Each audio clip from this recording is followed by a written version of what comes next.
Hey everybody, welcome to my channel. I am Yan. Thank you for being here with me as we are going to enjoy another comeback. I haven't heard of the song yet, so please join me in enjoying it.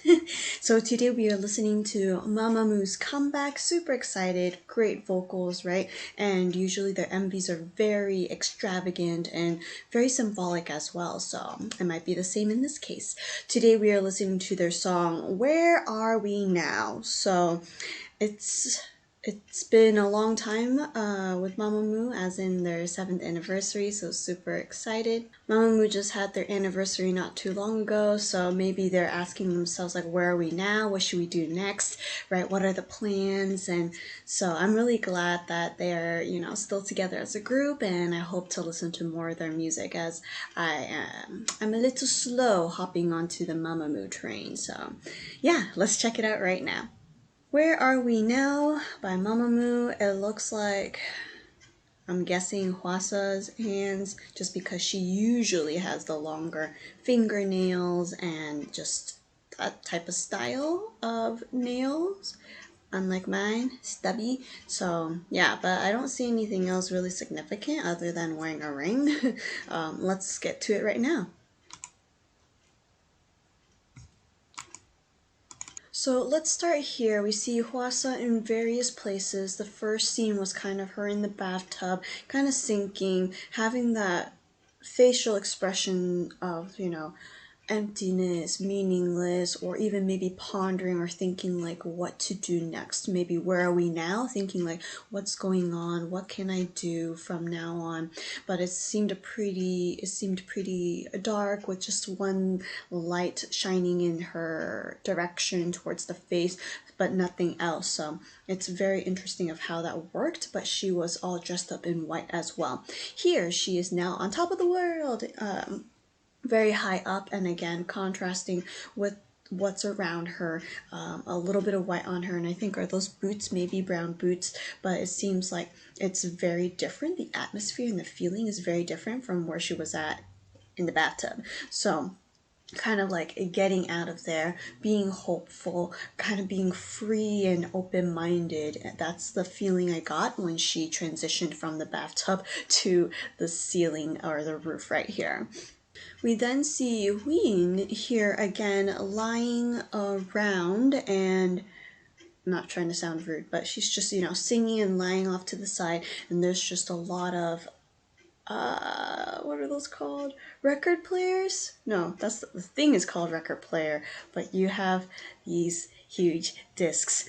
I just forgot what they're called. I should know. But anyways, they're lying out and about, and this area reminds me of a very shallow pool area where people usually sit here and dip their feet into the water, but I'm not sure once again where she's at. But there is that contrast again between some darker objects with Wheein and the marble-like texture of white in it. So again, it's feeling hopeful, and yet their faces don't really show much like excitement, but more seriousness and more like thinking and being more mature. That's what I thought, and I'd love to hear your thoughts too, just because every scene seems to be very unique, and I want to know more, hear your thoughts too.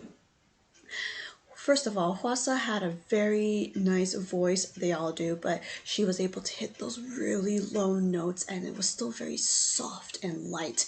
It's hard to hit low notes, but she did it. And then it got a little stronger from Wheein, and then it got even stronger from Solar. So it's slowly like crescendoing. Is that the right word? No, crescendo is to be more quiet, right? We're getting a little louder and louder and stronger in the song. And Solar, of course, can hit great and high notes as well as other members, but she has the part where bam, the first high notes, and again, nature, white. But in her case, Solar is wearing a darker outfit while other members had a lighter outfit. And they are all connected by being close to or sitting or standing on this trailer. This trailer can represent something as well, I'm not sure, but it's old, it's huge, it has this like a rustic. Is that a right word? It has a older feeling to it. So maybe it's just for, aesthetic or for looking nice in the middle of nowhere, but it might also have other meanings too. Last but not least, we also have Moonbo, and I will try and find her. Yeah, she's usually standing at the top. Her personal setting is in this like abandoned, deserted area with gray.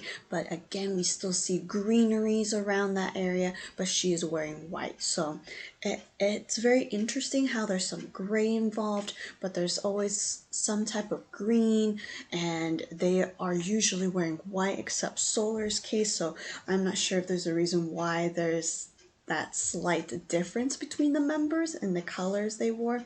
Maybe I'll find out. Maybe you can tell me. Maybe there's really no meaning to it. It just looks nice, right? But I just noticed that. And then we see another fine outfit for each member. Solar, again, darker feeling, a darker dress in a dark room, but with lots of lights that are lit up throughout the hallway. And so reflections as well. Is it the time to think about themselves, reflecting, meditating, where they're at, right? That's kind of the feeling that I got. And everyone had a different outfit, but at the same time, they also had very similar expressions. Just looking out the window, kind of thinking, not very happy. I wouldn't put this in like a bubbly, exciting, jolly full lollipops and chocolate chips and all that genre, but more thinking. It's a slower song, but you can really sense the feelings and passions that are coming out from their voices. And so that's MAMAMOO's specialty there. You don't need a lot of dancing, though they do dance, I know, but their voices definitely shine. Her rapping, Moonbool's rapping, is just always so good, like on point. And then we see everyone kind of meeting up, and they all had different dresses in white. And so I thought that was very interesting. And Solar had 3 stars. Could that represent the other 3 Mamamoo members? But we do see them come together in this forest-like area. Like right here. Gorgeous. Let me hide myself. I think this is as still as I can get for now. But everyone look like dolls, and they're in this forest with these bright, fantastic lights shining around. And one thing that I am amazed about MAMAMOO is the way they harmonized. And I realize RBW members too, they are so good at harmonizing. I feel like maybe, yeah, other K-pop groups do know how to harmonize, but we don't always hear that, or it's just a small snippet.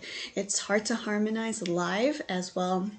So it's kind of like risky, because if you're slightly off, you can definitely tell it was a mistake. So hard, but if you can do it, it sounds fantastic. And so MAMAMOO is really good at harmonizing as well. And I always think like, wow, it's just great piece of music.